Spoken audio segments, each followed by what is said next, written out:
Thanks firstly for coming on my first podcast, really. My plan is everything is just a chat. It's more of an informal conversation where you get to impart wisdom to Mm. anyone that decides to listen to it. It's funny, I saw that I called you an influencer the other day, and next thing you know, you're making a post about being called an influencer. So I know, I hey, know. it's good though. You might get some endorsements in the future and some free ladders and damp meters. So you never know. I did get. I've got a free damp meter. That's my only. The perks of social media. I know, I know. It is. So It's a bloody good damp meter as well. does it work? Is it good? Yeah, it's good. It's good. Yeah, yeah, yeah. What's the It's kind of brand? Go on, get the brand out, make them happy. Tramex. I Fair want to enough. kind of get into the kind of yeah. It's I suppose it's part of it. It's part of the kind of surveyors always with it comes to damp have this really limited approach to it that come. I mean, well, I say, I mean, I'm generalising a little bit, and there are some really good surveyors who deal with damp in a really amazing way. But in just your kind of your general home survey market, the kind Yeah. of most of them are equipped with the Survey Master protometer. You tap it against the wall and you get a reading. That's good enough. That's damp. Further investigation required, and move on. And there's kind of some logic to that, isn't it? Because wall's supposed to be dry. If it's damp, then fine. And on the whole, damp will need some additional investigation. But there is always a little bit more you can kind of do to work out the extent of it. How much it has been affected, and get more information to be able to kind of make a better, at least come to some kind of idea as to what the probable causes or range of causes are. Yeah. So you can kind of start the damp specialist off in the right way, really, as opposed to just kind of this blanket standard phrase, which I think doesn't help anybody. No, and to be fair, do you know what? That leads us nicely on to the kind of topic of conversation. So today we're going to basically discuss a level 3 home survey, requirements, Mm. regulations, and basically the differences between level 2 and a level 3. And Yeah. I was going to start with an introduction of yourself, though. So, did you want to tell us a little bit about yourself? So, I mean, Um, most of the people on LinkedIn will know you anyway. So, yeah. So yeah, my name's Tim Kenny. I'm a residential surveyor. Have been for, I think I qualified in 2007. I'm going to say, which feels like a reasonably long time ago now, although it's kind of flown by. Um, Working as an independent surveyor, I've been working for myself for the last 10 and a bit years now. Based in Chichester, so down on the south coast. Primarily just doing level 2 and level 3 surveys. I kind of describe myself as a fairly humble residential surveyor. I don't try and do anything too complicated. But I try and do what I do as well as I can. Um, on top of that, I'm also a trainer for SAVA, so I teach part of their residential surveying, residential diploma in residential surveying and valuation. It's a bit of a mouthful. So I teach some bits and pieces on that. On top of that as well, just kind of because I can't do more than two things. I'm also an associate tutor for UCEM on their building surveying degree and master's modules. crikey. So, I'm surprised you've actually managed to fit in time to have a quick chat with me with all that on your plate. But no, generally privileged to be able to have a conversation with you, particularly on this particular detail, because I know this particular subject, you have some really good, I wouldn't say strong opinions, but you have some good knowledge and opinions, Yeah. which, I mean, I obviously follow you on LinkedIn and stuff like that, which is a good source of information, but to actually speak to the source is good. And I mean, the best way to start really is for you, what start with the basic question a lot of people wish they knew. What are the key Mm. differences between level 2 and level 3 home survey in terms of the scope and the detail? I mean, I know you could probably Yeah. talk to me about for 45 minutes on that one question. So Yeah, that's the big question, isn't it? I, it's a unfortunately it's an unanswerable question. I'm going to be honest about that. There's obviously we have fundamentally we have the home survey standards, and they exist, and they're not a bad document. I always whenever I talk about this subject, I always really start by saying I actually, as a document, as a guidance and standard document, they're really good. Okay, so I'm not going to sit here and say it's a bad document. But it has some flaws to it, and one of its flaws is that it kind of already assumes we already know what a level 3 and a level 2 is, or even theoretically a level 1. It kind of it assumes this level of knowledge from the member reading it, which is fine. But the truth is, we all have our own different idea of what each element is. When you actually kind of go through, I mean, I'll deal with the kind of the inspection element of it first, because that's kind of the easiest bit.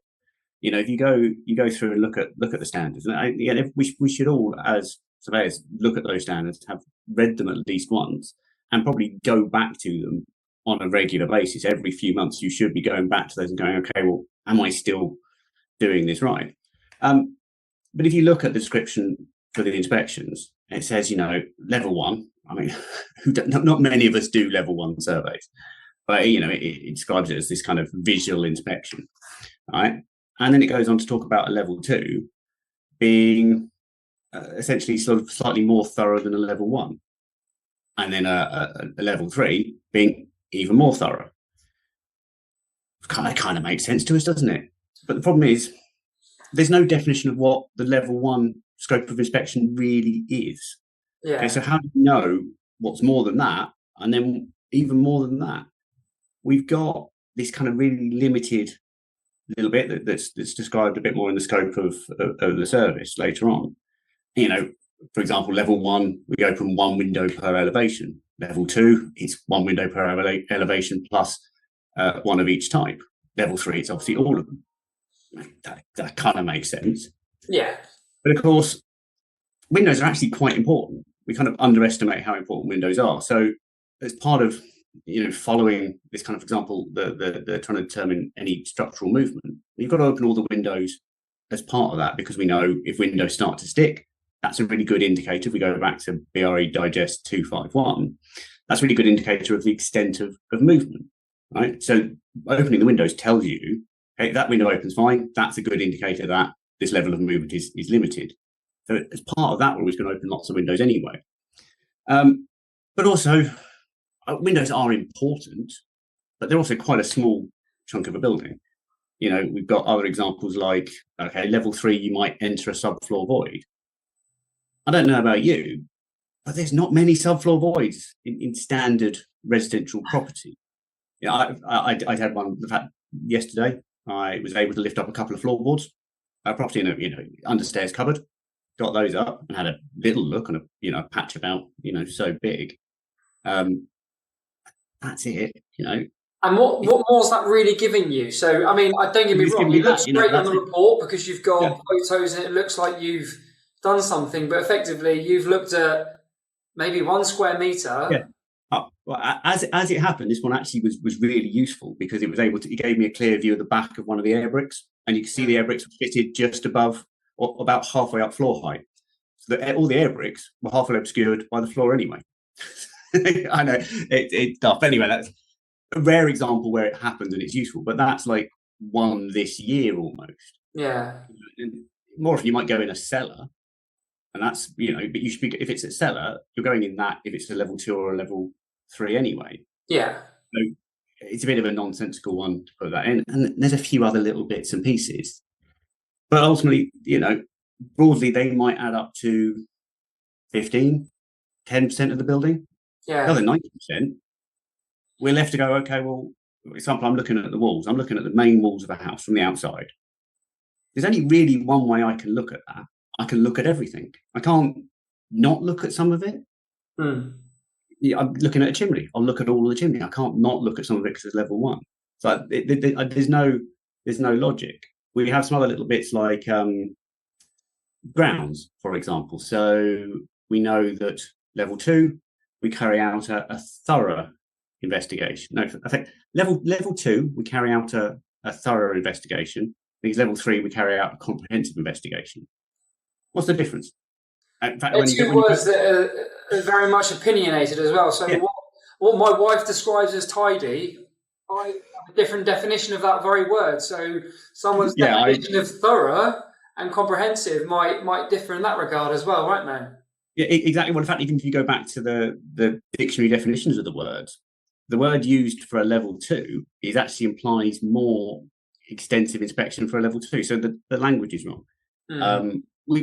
It says in there, for example, on grounds for a level 3, we follow the trail of suspicion to a greater extent. What does that mean, really?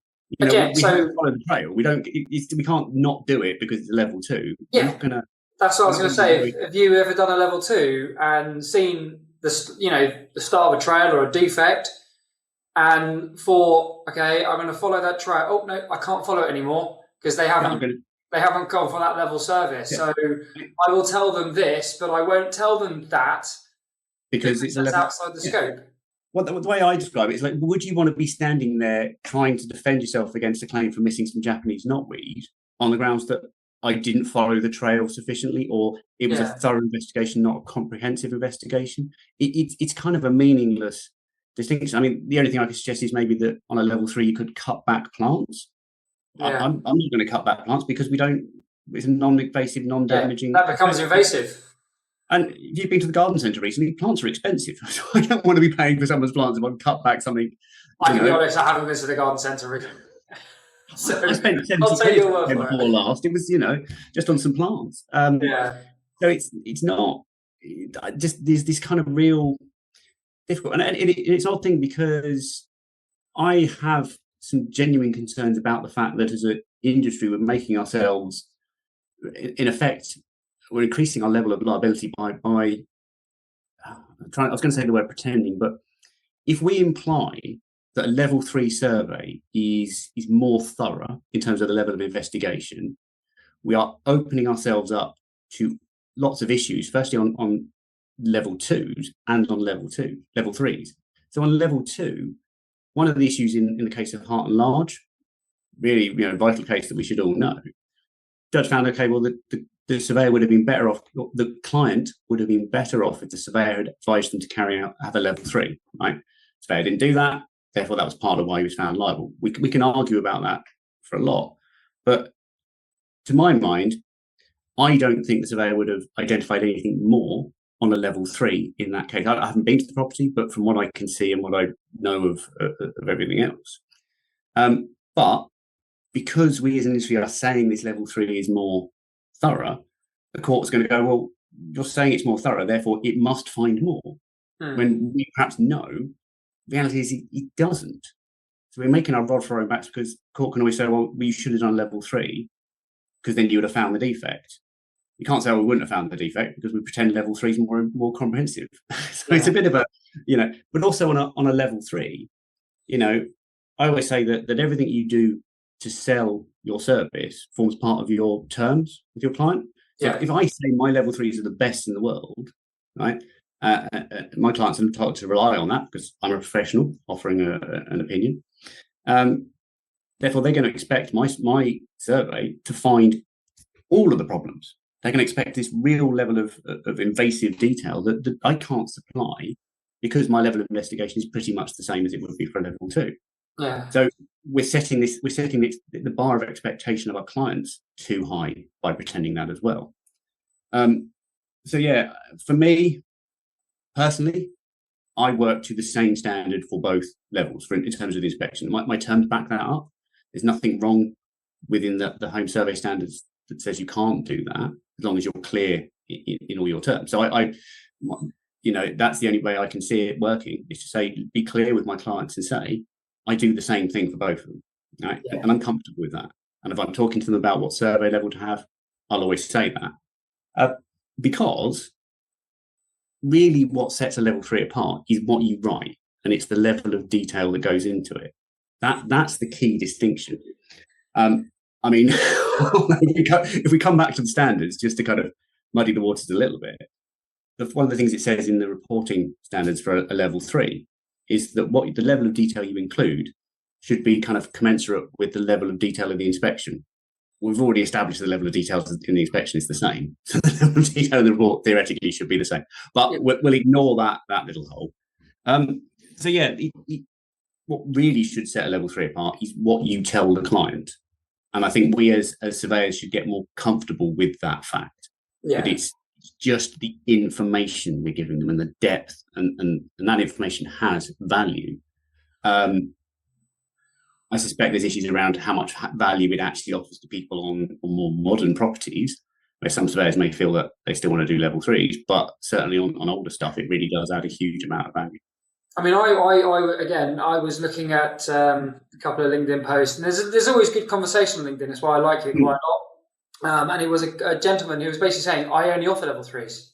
And it's very much for the same reason that you're saying, that he doesn't feel that he could do a level two because he would still do the level three. Yeah.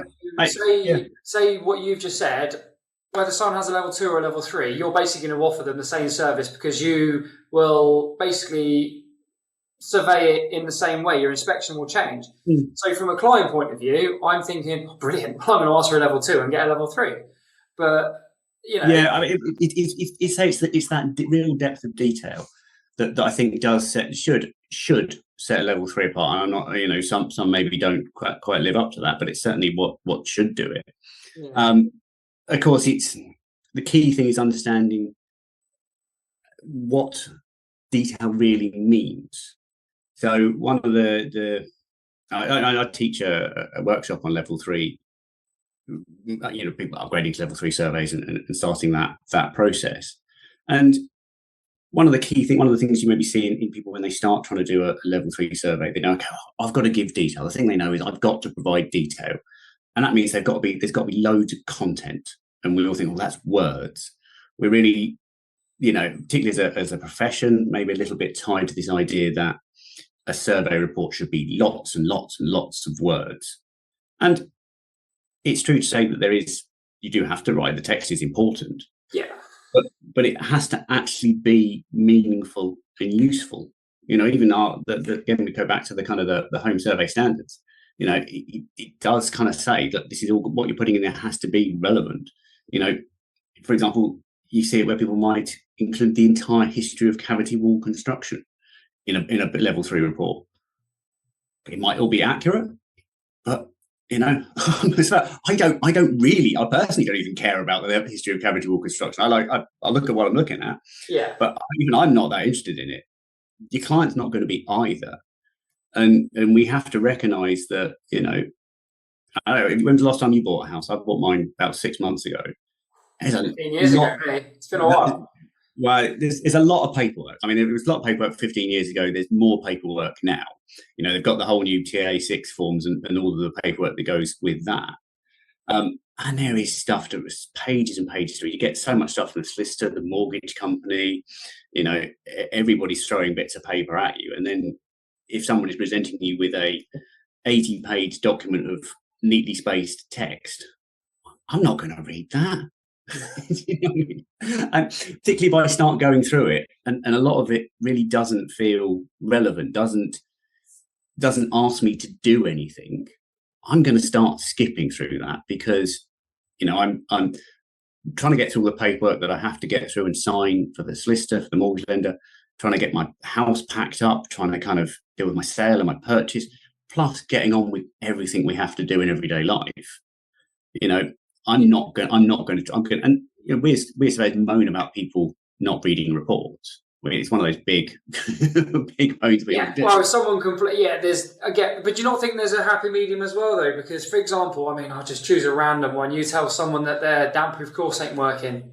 Do they even know why a damp-proof course is there? Yeah. It does. So, do you think there sometimes needs to be, particularly in some aspects of a build, an explanation of, before you explain something is broken or not working, you need to explain the purpose. You don't need the whole history. So you don't need to say cavity walls were blah, blah, blah, blah. You just need to say a damp-proof course is here and it needs to be at this height to stop this happening. Yeah. Well, that's the thing. So if the damp-proof course is there and it's the right height and it's functioning, all you really need to say is there is a damp-proof course. No problems. I mean, effectively, whether it's a level 1, level 2, or a level 3, exactly. There's nothing the client needs to do with the information. No, and it doesn't matter. You obviously either way you're going to know what material it may well be, and all of these factors. But if it doesn't require an action, don't waste their time with it. But again, you talk about materials. Do you not think? Again, I'm being devil's advocate here. Again, my wife says I'm really good at it. Do you not think mentioning materials has a valid point though? So, for example, say something has a, we'll go on damp proof courses just because we're on it. Yeah. Mention the material, give them an idea of time span, lifespan, how long Yeah. it's going to work for, whether it's recent, modern, and it will, Yeah. So there is a semi amount of relevance, I guess, to there. That certainly is. And this is one of the other areas where a good surveyor can make a level 3 really good. He is focusing on those the performance characteristics of the materials. Yeah. And that really for me is one of the big chunks of a level 3 that's not required under a level 2. So at level 2, we're more thinking about, okay, well, is this element defective today? We're not thinking about how it's going to perform over the next 5, 10, 15, 20 years. So yes, understanding your materials and identifying them and saying, okay, and then obviously this the classic example is the roof coverings. So we know our pitched tile roof is not going to last 70 years. Bitumen felt maybe 15 to 20 or less, depending on the quality of the install. And that really is where we add massive value on a level 3, is being able to make, and that's the jump that may well be hardest for surveyors who kind of are trying to build up that knowledge into going into a level 3, is getting that deeper understanding of how materials perform and how long they last. But of course, there's plenty of information out there that we can relatively easily rely on, and you can build up that knowledge as you go through your career. So here's a good question for you then. You say you have an involvement with Sava and so on and so forth. For someone who's basically just, moved across into the industry, they might have previous knowledge of, construction and so on and so forth.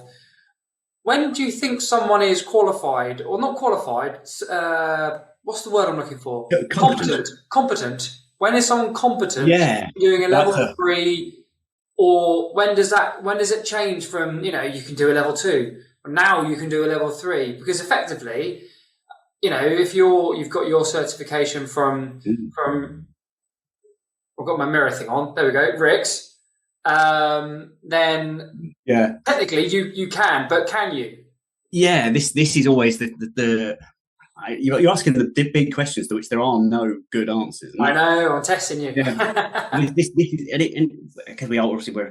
we have to regulate ourselves. It's up to us as surveyors to determine whether we are competent to do something, which is a nice idea, isn't it? It's a bit like cricket. We expect cricketers to kind of, if they know they've I don't know much about cricket, but I know they're supposed to walk when they think they've made a mistake or whatever it is that cricketers do. I think it's when they're out, not when they made a mistake, but yeah. Whatever, it's still knocking a ball around. But we're supposed to kind of be gentlemanly, aren't they, for want of a better word? They're supposed to abide by the rules whether they're caught or not. Yes. Right? We expect that of cricketers. We don't expect it of footballers, but we certainly expect it of cricketers. And it's obviously the same principle for surveyors. And yet we know there are cricketers that have ball tampered and have ignored things and it's the same with surveyors. So we have this kind of whole system that's, we're supposed to decide whether we're competent. We won't tell you what it means to be competent, but we'll expect you to decide that for yourself. And if you're not, we'll let the court sort it out almost. But even then, it's a bit much of a nothing. What I try and do when I teach on the subject is that I've structured my course, my workshop, and I'm basically trying to give people this kind of framework of what a level 3 survey means, what it looks like, the information you do. I sort of frame it around relatively modern properties, because if you're going to start doing it, you might as well start with the properties you know. Yeah. And I do say that, to be able to write a good level 2, you're pretty much 75% of the way there to a level 3. You don't include the same information, but you've got to know some of that deeper knowledge and then step back to it for a level 2. Yeah. So there is a crossover, but the way I do it is, okay, look, this is the framework, this is what you go through. If you're going through all of that and you don't know some bits, then you need to go away and find that additional information up and pull that information in. Yeah. If you can't, we can talk a bit about further investigations and the requirements for further investigations, which further investigations are a part of what we do. Every level of surveys is going to have them. But one of the questions I would say, well, look, if you're if you're recommending a further investigation, right, but you do not know what that investigation is going to look like, right? You do not know even broadly, but preferably in some detail, what those investigations are going to look like, what each step along the way is going to be, and what the potential findings from those investigations will be, then you don't know that building well enough to be doing a survey on it. And I would say that that applies to level 2 and level 3, but take that much stronger on a level 3. Yeah. If you cannot fully explain what those investigations are, you do not know enough. And you need to go and find out some more. And that's quite a useful little test, I think, for a lot of surveyors. And I think more of us should be asking ourselves that question when we do our inspections and our reports. No, it's funny. It's funny how you say that it's basically based on your understanding of your own competencies in a way, which which is fair enough. Like, I wouldn't go and do a survey on a 1600s cathedral. No, I wouldn't. I wouldn't be able to do it. Wouldn't understand it. However, I'd be confident doing an 1850s farmhouse in St. Just by Land's End. No problem, because I understand. I understand the construction, the vernacular side of it. Blah blah blah. But also to understand your own competencies, you need to understand the requirements. And we just had a whole 15-minute conversation that there is some should we say ambiguity between thorough and comprehensive and stuff like that. So exactly. I suppose the one place we can go for a little bit of clarity right now is the joint position statement. It is it's limited to damp.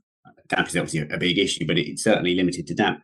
But I think that again is a key thing if you're going to be looking at any kind of, obviously, when we talk about level 3s, we're generally talking about older properties. Not to say there's anything wrong with more modern properties having level 3s. There's good reasons for it sometimes. But more traditionally built properties, more like to have a level 3. So we've got the joint position statement.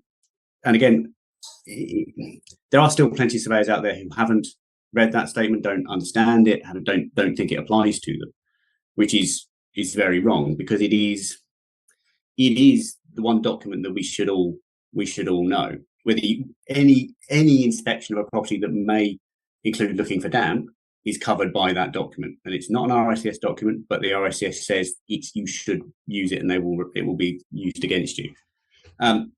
But still, some surveyors don't know it. So if you listen to this and don't know what I mean by the joint position statement, you've got a problem. You need to find out what I mean. Yeah, jump on Google quickly. Exactly. But it's a great document because it's one of the first ones we have that actually gives you, it says you have to know all of these things. These are the things that you have to know to be able to carry out an inspection for damp on a traditionally built property. If you don't know what some of these things, go away, do the training, and before you do anything else. So you can fill in the blanks. There's an amount of clarity given to you, isn't there? Exactly. Opposed to elements of grey, I guess. Yeah, and they're always going to be elements of grey, but it's a good document for that. I mean, one of the things I think I've been doing all my career is just filling in the blanks in my knowledge. I mean, we all do it. Yeah, but that's 100%. If you haven't seen something, you see something for the first time, it's a learning opportunity. 9 times out of 10, you'll be able to find that and you'll learn from it. But then next time you see it, it's not, it. So exactly, we're all filling in those blanks. That's the definition of experience, isn't it? So exactly, but to have a document to tell you what your blanks should be, or where you can find these things, then that's a really great document. The good news is we should, theoretically speaking, I was speaking to the guy who's doing the document. We should see something similar, but more broadly for traditional built properties, a much more comprehensive document for traditionally built properties. So it'll set out the competencies. Same guy who is heavily involved in the joint position statement, doing that on a more broader scale for traditional properties. So we'll hopefully have a really good document that tells you what you need to know to be competent for those. But yeah, in the meantime, I think to how we determine it, I think it's going to be the best advice I can give to anybody is take your level 2s and go, okay, well, if I was writing this as a level 3, what else would I be saying? And you can use that on any property. It doesn't have to be the 1850s farmhouse.